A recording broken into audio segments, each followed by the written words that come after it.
Hello, welcome to the Manasplained podcast. I'm Connor, and today we will be talking about Adun Oakenshield. Adun Oakenshield costs a green, a red, and a black for a 1/2 legendary creature human knight, and he has the activated ability of pay a green, a red, and a black, and then tap him to return a creature card from your graveyard to your hand. Because Adun Oakenshield doesn't return stuff from your graveyard to the battlefield and returns it to your hand instead, I went a little higher on the draw and ramp so that you can consistently hit your land drops and get more lands out, because this is going to be a very mana heavy deck because you have to return the stuff from the graveyard to your hand and then cast it. A lot of the cards you can do that with, though, are removal. They can kill creatures or destroy artifacts or enchantments, so because of that I didn't feel as need to run as many removal spells. The board wipes in here, again, only need to run a couple because it's such a creature heavy deck. Yes, you can recur them, but it is going to cost a lot of mana, so you don't want a lot of board wipes. And then I found I would only need 36 lands because I have so much card draw and ramp to get to the lands and get them onto the battlefield. So in building this deck, I found 18 cards that fit the theme, 13 that fit the sub-theme, 4 protection, 3 synergy, and 0 tutors. And I'll get to what the theme and sub-theme are here in a bit. Now, the astute among you might have added up all 10 numbers and realized that I have 118 cards. That's because that 18 of the cards in this deck are what I call crossover cards that fit in multiple categories at the same time, giving them additional value in the deck. So for the theme of this deck, I picked creatures that give you a benefit from going to the graveyard and that can send themselves to the graveyard so you can accrue more value over time. That's with abilities like Evoke, Channel Cycling, as well as some miscellaneous cards that also fit this theme very well.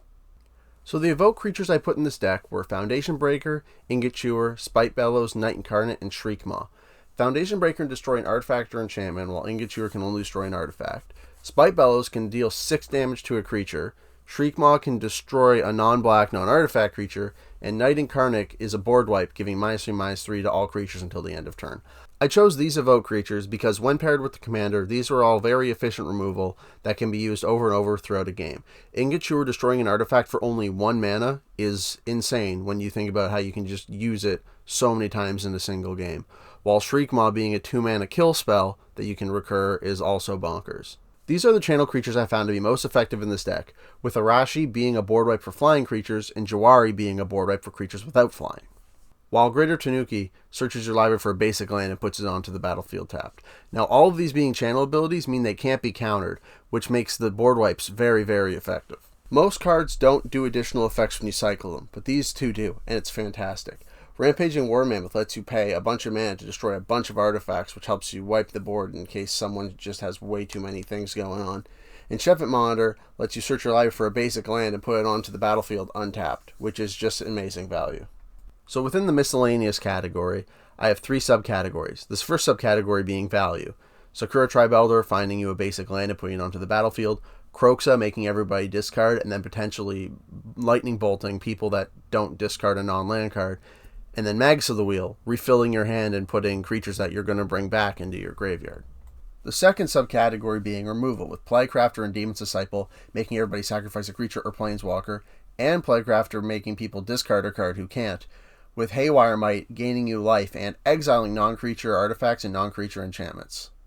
The last subcategory just being good cards, with Grist the Hungertide being a planeswalker that is a creature while it's in your graveyard, letting Adun recur it, and Wormcoil Engine just being a haymaker that if you can recur it over a game, it'll help you just destroy your opponents. So the sub-theme of this deck is leaving the graveyard.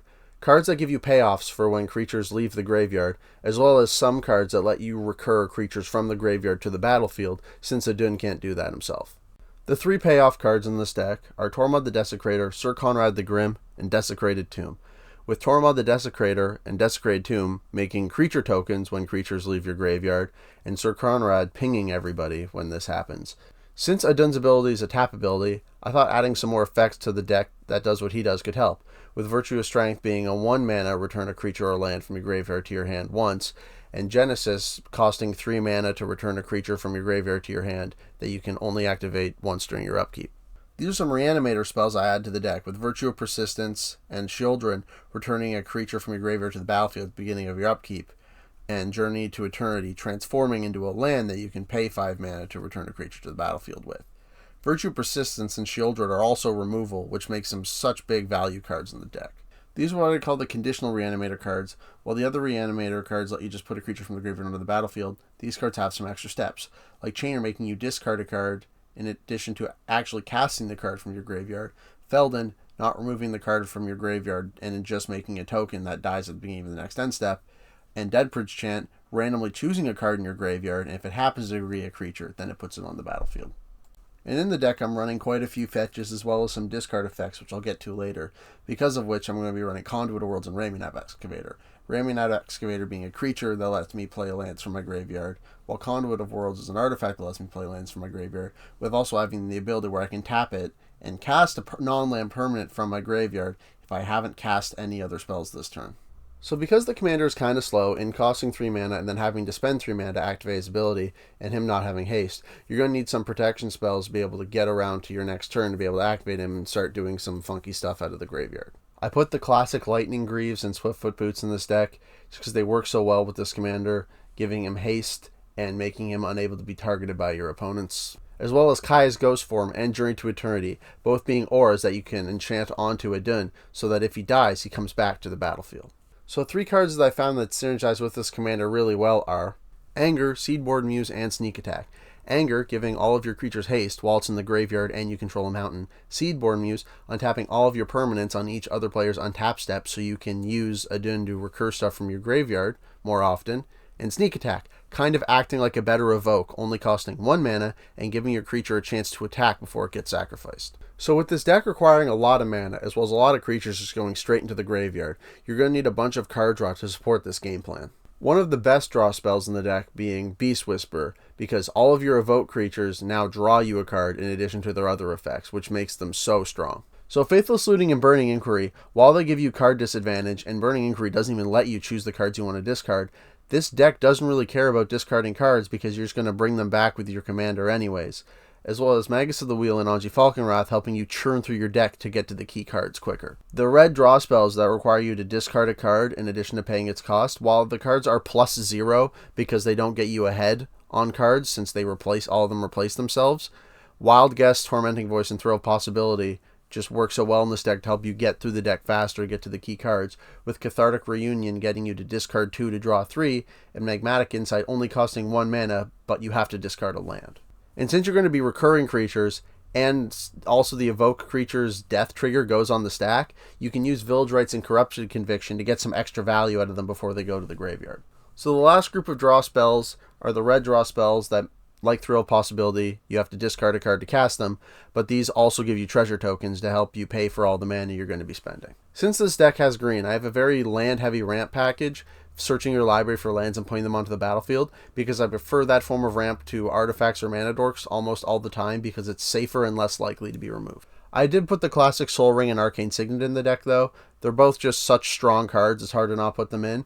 Soul Ring doesn't help you cast your commander or activate your commander's abilities, but it does help you cast all of the creatures and activate the creature abilities you're going to be recurring with Adun. These are the ramp spells that just go find a basic and put them onto the battlefield tapped.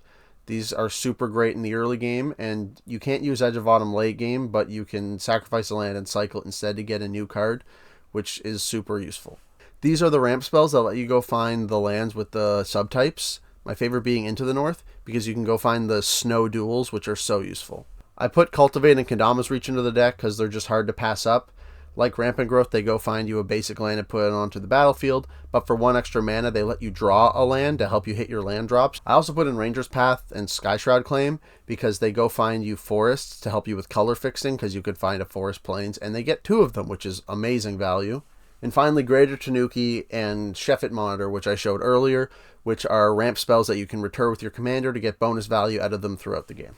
Now for the removal, which is probably the keystone of the deck, since you're not going to win any races with how slow Adun is, you really need to pick apart your opponents in order to stay in the game.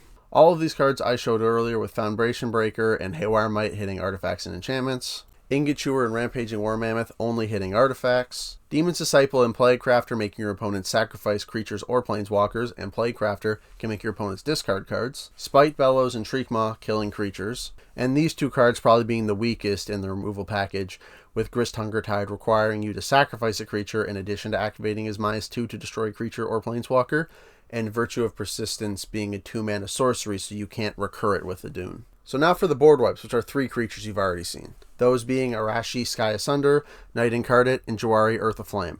Arashi Sky Asunder and Jawari both being conditional because they can only hit flying and non-flying, and Night Incarnate only giving -3/-3. So you're not going to be hitting any big stuff, unfortunately, with any of these. Now I'm not going to show all the lands in the deck, I'm just going to show a couple of the important groups of lands. So the types of lands I put into this deck are the bounce lands, budget fetch lands, battle bond lands, untapped if you control 2 or more basic, typed lands, the typed snow duels, and the typed tap duels.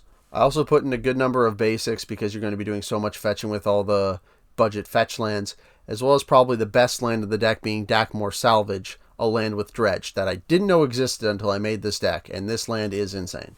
Now for the close calls, which are the cards that I was really considering adding to the deck, but they just didn't make the cut. Those cards being Spore Frog, Illusionist Bracers, Endurance, Fury, and Grief. Endurance, Fury, and Grief are all evoke creatures that you can evoke for free without paying any mana by exiling a card in your hand that shares a color with it. They are all very powerful cards, and they're very expensive, which is kind of the reason why I didn't want to add them. They just seemed a little too strong for what I was trying to do, and also the exiling a card is card disadvantage, and you really want to get multiple uses out of all your cards, so if you're exiling them, then you don't get to bring them back with Adun, and that just kind of non-bows with the commander. Illusionist Bracers, while duplicating your commander's activated ability, the problem is it costs 2 to play and then 3 to equip. And by the time you actually get your return on investment, it's going to be a couple turns with this artifact. So I just don't think it's worth adding to the deck. And Spore Frog is the 101st card in this deck. I would love to add him, but I don't feel like he's as useful as any of the other cards that you can recur with Adun, even though the repeatable fog is so strong. So that was the Adun deck tech. Thank you for watching the video. Let me know down in the comments below if you liked the deck, what you didn't like about it, what you would change, and some cards you would remove or add. Also, let me know about this video style. It's my first time ever really making a video, and I want to know what I should change about it to make it more engaging or more fun to watch. I stream building these decks over on Twitch, so please come by. I'd really appreciate you hanging out and helping me craft the next episode. And I post when I go live and post videos on YouTube, over on Twitter, TikTok, and Reddit. So please follow me on those so you don't miss streams or videos. Also, all of the deck lists for all of my videos will be over on Archidect, which is the main deck building platform I use for this. And, as always, get building, splainers. That is so